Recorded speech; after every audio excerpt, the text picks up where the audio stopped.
Donc, une fois qu'on a déjà utilisé notre Kobo Toolbox pour faire un formulaire, on l'a déployé sur le serveur, on est prêt pour prendre le téléphone, les tablettes, ce qu'on utilise, et les paramétrer correctement pour avoir des données. Donc, première chose, on doit aller à Google Play et télécharger cette application Kobo Collect. Kobo Collect, c'est gratuit, c'est très simple à utiliser. Il faut tout simplement suivre un peu les instructions de l'écran. Et on va paramétrer d'abord, on va faire que notre téléphone avec Kobo Collect va se connecter à le serveur qu'on a créé en Kobo Toolbox. Les plus courantes applications de Kobo Collect, c'est Kobo Collect version 1.14.01. Donc je vais vous montrer comment ça marche ici. Peut-être dans une année ou quelque chose, ça sera un peu différent. Mais ça ressemblera toujours. Les trois petites dots ici, on va taper là-bas et on va modifier les paramètres. D'abord, on va modifier le serveur. Il y a trois types de serveurs qu'on peut utiliser. Kobo Toolbox, Google Drive ou autre. Je vais vous parler de Kobo Toolbox parce que c'est celui que j'utilise. Si vous utilisez le serveur de Google Drive, vous pouvez faire, mais j'ai jamais l'utilisé, donc je vais directement parler de Kobo Toolbox. Les URL, c'est toujours le même, https //ck humanitarianresponse.info. Donc vous tapez ça ici. Après vous mettez vos noms d'utilisateur. Ici j'ai mis un nom, dummy. Ok. Et le mot de passe, je vais mettre un mot de passe dummy. Vous mettez votre mot de passe. Ok. Et ok. Je vais l'enlever pour que ça ne se montrera pas dans les QR codes après. Après, il y a aussi l'interface d'utilisateur, qu'on peut changer les paramètres, on peut changer la langue. Donc, si on les met ici, on va avoir en espagnol. Mais on va toujours rester en français ici, pour votre confort. La taille de la police, tu peux changer, avoir les plus grands, plus petites, pour si tu as les gens qui ont besoin d'avoir une police plus grande. La navigation, pour faire le passage de questions avec glissant du doigt à l'horizontale ou bien avec les doigts que tu tapes les boutons dans ton téléphone. L'écran d'accueil, tu peux avoir un petit logo ou quelque chose. Et la cartographie, tu ne changes pas jamais. Après, dans la gestion des formulaires, ce que je trouve intéressant, ce sont toujours les deux premières ici. L'envoi automatique avec un cellulaire, je le trouve très important. Dès que les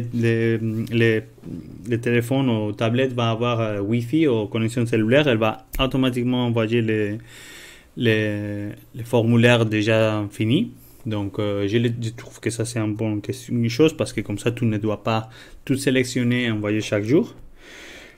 Et aussi, j'ai toujours ces tweets supprimés après l'envoi coché. Donc, comme ça, dès qu'il y a les soumissions se sont faites automatiquement, ils seront automatiquement effacés de notre téléphone. Donc, ça veut dire que si tu as un forme avec beaucoup de photos, avec beaucoup de coordonnées GPS, tu vas libérer l'espace.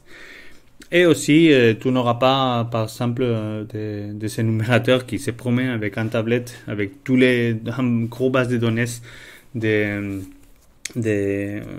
coordonnées GPS, des maisons des gens, des photos, de n'importe quoi. Donc, pour le traitement de données, c'est mieux de ne pas avoir ce type de choses. En cas les tablettes se perdent ou quelque chose comme ça. Et il y a aussi tu peux sélectionner ici pour avoir les vidéos de qualité. Tu peux limiter ici la taille de les photos quand on va faire. Donc tu peux laisser l'original de la caméra. Ou bien sinon tu peux faire un moyen. Donc comme je n'utilise pas beaucoup de photos de grande qualité, je limite un peu pour avoir moins d'espace.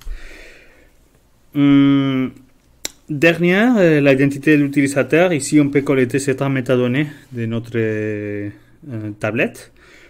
Comme par exemple, imaginez-vous qu'on va faire un cap survey avec 20 énumérateurs et tout vont être connectés dans le serveur NCA_test.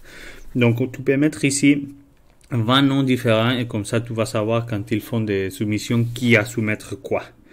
Donc je trouve intéressant, au lieu d'avoir le ID du périphérique, qui c'est aussi différent pour chaque téléphone, d'avoir ici un nom. Tu peux mettre tablette 1, tablette 2, tablette 4, ou tu peux mettre Mohamed, Antonio, quelque chose.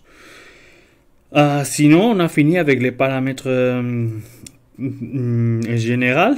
On peut faire aussi des paramètres d'administrateur. Ici, tu peux bien changer les paramètres normaux, comme on a fait avant. Tu peux mettre un mot de passe pour l'administrateur. Tu peux réinitialiser l'application et effacer tout simplement certaines choses que tu veux. Ou tous. Et je pense qu'ici, les plus importants, les plus intéressants, c'est ici. C'est importer et exporter les paramètres. Avant, si tu avais 20 tablettes, tu devrais faire les mêmes choses 20 fois. Maintenant, Kobo nous donne ce petit QR code. Et avec ça, ce que tu peux faire, c'est que quand tu as une tablette, tu la paramètres, les premiers, tu les paramètres comme tu veux exactement. Et après, tu sélectionnes scanner un code. OK? Et tu vas scanner avec les nouveaux tablettes les codes que tu as générés avec la première.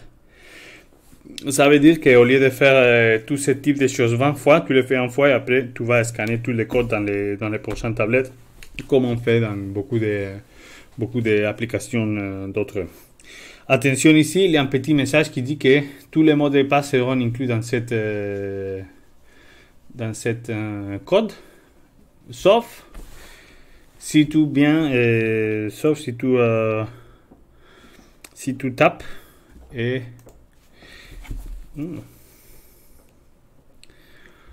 sauf si tu tapes ici et tu annules dans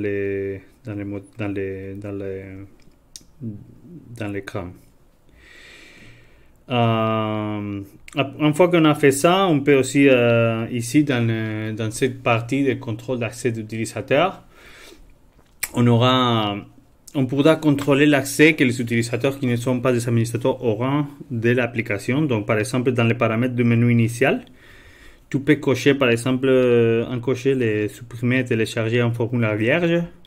Et qu'est-ce que ça veut dire? C'est que maintenant, si vous voyez ici, il nous manque les deux petits boutons pour effacer les formulaires et pour prendre un nouveau formulaire vierge. Donc comme ça, tu peux enlever différentes choses. Les mêmes pour les paramètres d'utilisateur. Si tu veux que les gens ne changent pas, par exemple, l'envoi automatique, tu peux l'enlever. Si tu veux que les gens, par exemple, ne changent pas les tailles de la police ou la langue, tu les enlèves et ils ne seront pas là pour la prochaine fois qu'ils vont utiliser la tablette sans être administrateur, toujours. Et les paramètres d'entrée de formulaire aussi.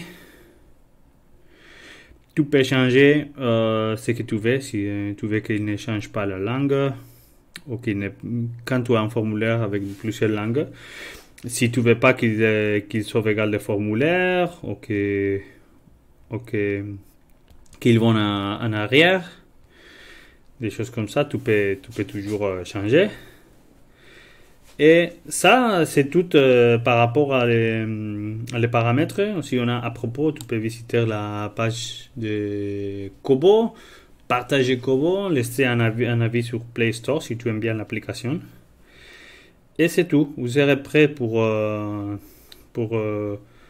télécharger un formulaire.